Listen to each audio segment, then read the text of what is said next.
What it do, cucks? It's your boy, The Hater. Thank you to all of you who wish me a speedy recovery.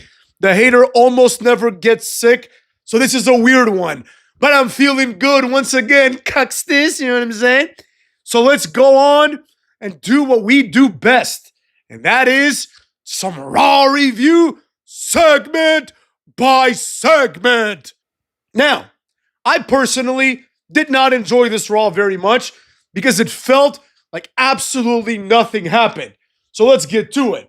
First up, the show opens up with Liv Morgan, which already is a horrible ass way to open up a show. All right? Back in the day, we would get Triple H, and yes, he would cut the same promo every week. I'm the game. You're not the game. I'm the king of kings. But it doesn't matter, all right? It doesn't matter, cucks. That's how that went down. Anyways, Liv Morgan starts off the show and she does not cut that type of promo. In fact, she says a bunch of nothing because then Io Sky comes out and says she wants to fight, tells Liv to shut it, and then throws the title at her, kicks her, and they brawl. Whatever, right? This is the new thing, or, this was scheduled to be the next feud, but obviously it didn't happen. It's now time for the Women's Queen of the Ring match, right? Rhea screws over Raquel by the end, and Asuka hits the Empress Impact, which is the new name for her ass to the face move. I think a much more logical name would have been the Ass-Ka, right? Ass to the face, Asuka. Her name is Asuka. Same shit, right? Good to see Asuka back. I mean, I can't hate on her, you know what I mean? She's been gone for 13 months. I like Stephanie Vaquer more, but I understand what has to happen here, you know what I mean? Asuka cannot come back and just lose a match, As a matter of fact, I think Asuka is the most logical winner of the Queen of the Ring, you know what I mean? If they're going to cement her status as a WWE legend, they kept saying during the match that she's one of the greatest of all time. I don't know if I buy that, but, you got to give that some veracity, right? Like, she won the first Royal Rumble. I was there. I saw that Royal Rumble live, the first Women's Royal Rumble. So, she's got something to prove, right? And then after this, she completely turns the Hater on her. Asuka cuts a promo in completely, totally, and utterly unimproved English. Okay, this, I don't want to harp on about this for a long time, but it has to be said, all right? You've had 13 months of not wrestling, right? Obviously, she's gone to the gym. She's kept up with the product, I'm sure. But all the other time, she's effectively been unemployed, right? She hasn't been working during this time. So how about do something that could help your career, like perhaps learn English, motherfuck? You know what I'm saying? The Hater doesn't like this because it speaks volumes to the work ethic of these people, right? These wrestlers that refuse to speak English. Look at Tozawa. He speaks nearly perfect English now, right? When he says something, I understand it completely. Why? Because he tries to learn. Look at Rusev. Rusev came in. He was this retard who couldn't say 3 words. Now he's fully proficient in English and he can cut promos. Is this going to help him? Absolutely not. But the Hater respects that he tried. You look at, on the other hand, Nakamura, Andrade, Asuka. These people have been with the company for like 10 years, and they still don't know what the fuck they're saying. This is unacceptable. You know what I mean? This is unacceptable. Like, Kenny Omega, for all the hate that he gets, even from your boy, he went to Japan and he learned that shit fluently. So he was able to get himself over more than other, American or Canadians or Europeans, right? This is a must. It's disrespectful to have like an American go to Japan and not learn Japanese and then go and just kind of coast by. Unless it's like AJ Styles, who's obviously there just for like a few years and he's not going to learn the language because he's not going to ever have like a valid career there. But you understand what I'm getting at. Cuts this. Now, with that being said, this was unacceptable. After this, we get the obligatory Judgment Day segment. Carlito is nowhere to be seen. He's gone. They don't even acknowledge this. I mean, I guess it's for the best. What are they going to say? Oh, where's Carlito? Hey, where's Carlito, motherfucks? They should say something, but they didn't, right? Finn and Dom argue passive-aggressively like they do every week. And basically, Finn Balor is not going to be in JD McDonagh's corner because Dominic is going to be in his corner instead against AJ Styles. Then Gunther, their boring general, the boring general, comes out to booze. He doesn't need to say anything. We all know what he's going to say. He's going to say the same shit he always says, right? He starts cutting the Gunther promo, right? And basically he gets interrupted almost immediately by Goldberg. That's right, you heard it right. Goldberg comes out. Quite frankly, he doesn't get the reaction he deserves. But then you look at him. Man, look, I love me some Goldberg. You know what I mean? Goldberg represents a lot of things that I like. But Goldberg, it seemed like he was basically like 1 foot in the grave. He's coming out. He's like gassing out, walking to the ring. This is like unacceptable. You know what I mean? Maybe, I don't know. Maybe it's like, not taking care of himself, not doing enough cardio. Yeah, I don't know. I don't want to speculate. But realistically, this was like an unacceptable presentation. This match is not going to be good. He's also shrunk a bit in his older age. Nothing wrong with that, except Gunther's pretty big. So Gunther just towers over him, right? And it's unrealistic, right? There comes a point where it's just like, look, Gunther would fucking tear this guy apart in 10 seconds, right? I don't like Gunther. Goldberg in his prime would murder him, but this Goldberg would have no chance, right? So it's just silly. You know what I mean? It's also Gunther's presented as like a big deal. So Gunther's probably going to win anyways. They set up a match for Saturday night's main event. I don't know why they didn't do it in Saudi. That would have made more sense. Just have 2 good matches for once on a show. But I get it. They don't want to blow their load in one show. This was a good segment. Gunther sold well the fact that he was scared, right? He was intimidated by the legendary Goldberg.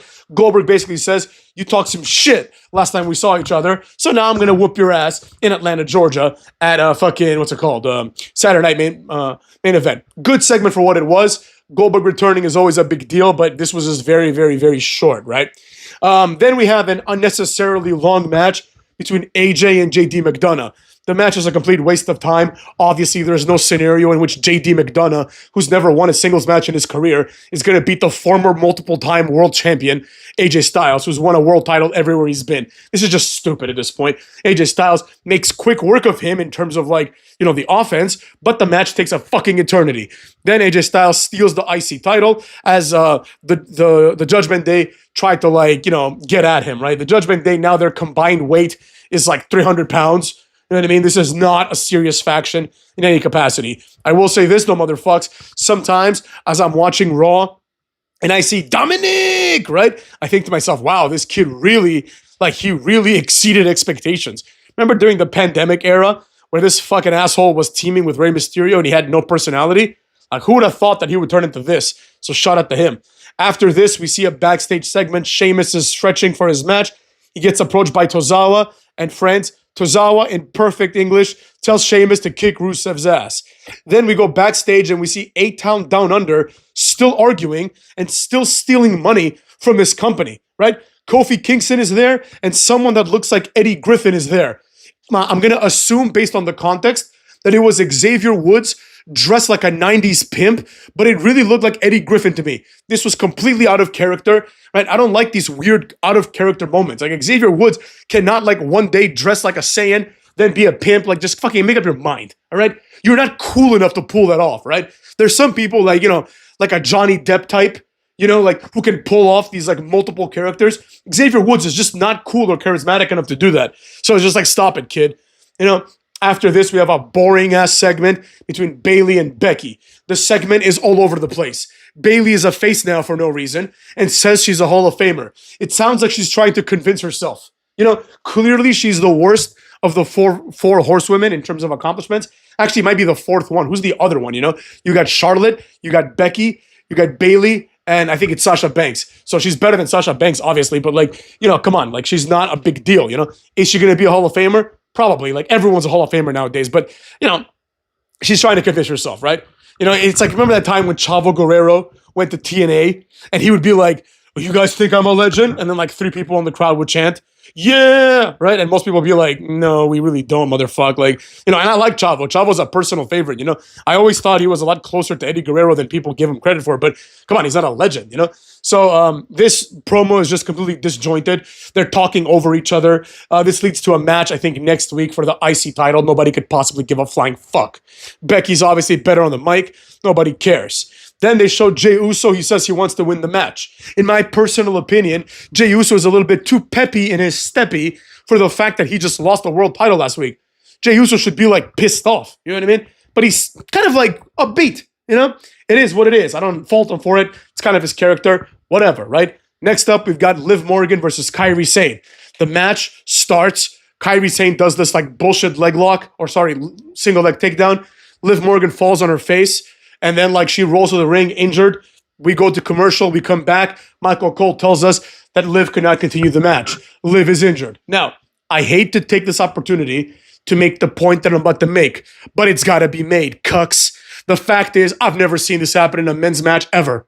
I don't think I've ever seen a men's match end prematurely because someone got hurt. And if I have, it's because Jeff Hardy like flew off a ladder. I mean, actually, that's never happened to Jeff Hardy.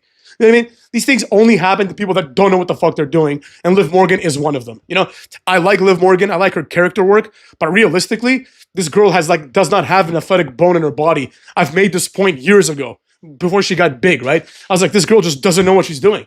You know, Kairi Sane ain't much better either. You know, like Liv Morgan, every move she does is like, the probability of botching it is like 75%.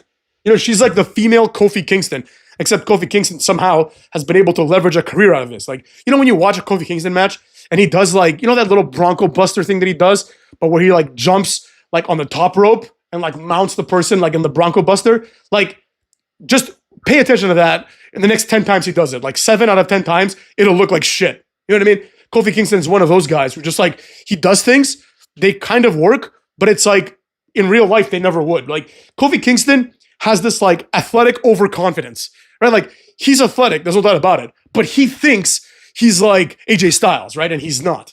He's more like Xavier Woods. Xavier Woods, like, you know, he's athletic too, but he curtails his athleticism and he understands. He's like, oh, he's not Will Ospreay, he's not Ricochet, he's Xavier Woods, right? Kofi Kingston thinks he's Ricochet, except he's Kofi Kingston, you know what I mean? So a lot of the athletic things that he does just look shitty and botchy. And I don't care what anyone says, this is just a fact. You know, look at the Trouble in Paradise. It looks like shit like 75% of the time he does it, you know? So it's kind of like CM Punk too. He's like less athletic than he realizes, you know?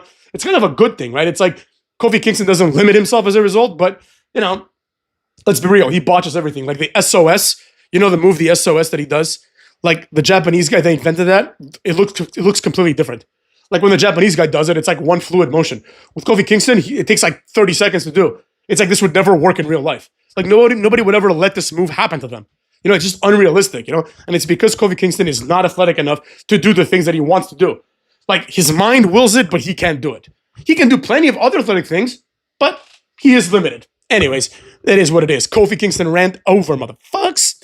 Anyways, after this, like we, I want to take a moment to say that despite the fact that like I just shat on Liv Morgan for getting injured, I do wish her a speedy recovery. You know, I don't want anybody to get hurt. I understand she's trying to entertain people like me. She's failing at it, but she's trying, and I give props to that. You know what I mean? So I hope she gets better. After this, we have one of the worst segments of all time. It's Sami Zayn talking to Karrion Kross, and he basically says, Karrion Kross, I've had enough of you just like murmuring to me for like, it feels like 3-4 years now. That Karrion Kross is like, hey, Sami Zayn, come over to the dark side. And Sami Zayn says, once I win this tournament, I'm going to beat your ass once and for all, right? Fair enough. You know what I mean? Fair enough. It's time for this shit to have the payoff it deserves. Then Karrion Kross looks at him, smiles confidently, and says, it's about time, right? Like, hold on a second, motherfucker. Like, Karrion Kross shouldn't be talking to Sami Zayn with this level of confidence. Karrion Kross hasn't won a match in like 8 years. You know what I mean? He hasn't done anything meaningful in his entire wrestling career, like ever. You know what I mean? He shouldn't have the confidence of like a John Cena. He has the confidence of a guy that's on a Goldberg level winning streak. He's like, it's about time. It's like, dude, you're gonna lose this match like you've lost every other match. Sami Zayn is like presented as an upper mid-carder. Karrion Kross is presented literally as the worst guy on the main roster. But he has the confidence of like someone that's won every match. You know, now that R-Truth is getting a push, Karrion Kross is undoubtedly the worst guy in the main roster, right? Yeah, you still got Ashanti the Adonis in NXT, but aside from him and some other jobbers over there, it's clearly Karrion Kross. He's the worst guy on the roster. He's worse than Joe Gacy and Dexter Lumis. You know what I mean? At least they win a match, right? This guy hasn't won, like he won the one match against the Wyatt Six, but aside from that, I think he's just like resting on main event, like trading wins with like Tozawa and shit, you know? Like he's just a loser, but he talks with the confidence of a winner. And to me, this is just bad writing, right? It's like you can't just have a guy lose every match and still think he's this puppet master. Like if he was a puppet master, he wouldn't lose every match. But here we are. He loses every match. So kiss my ass. You know what I'm saying?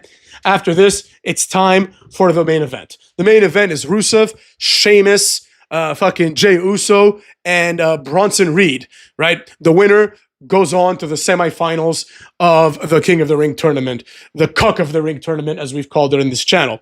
So basically what happens is the match goes on for a fucking eternity, right? Nobody could possibly care about this match for real, right? But it goes on forever. And then the interferences start. First, Braun Breaker comes out. Now, this is fine because it opens the door for the other 19 people to interfere. Then, who comes out next? Sami Zayn comes out and tries to neutralize Braun Breaker, who throws him onto a table. However, this ain't enough because who else comes out? Some other bullshit happens, right? I don't remember, but eventually, Bronson Reed is like, out there. He's climbing up, right, to do the tsunami. Someone else, I can't remember right now, but someone else comes and attacks Braun Breaker, right?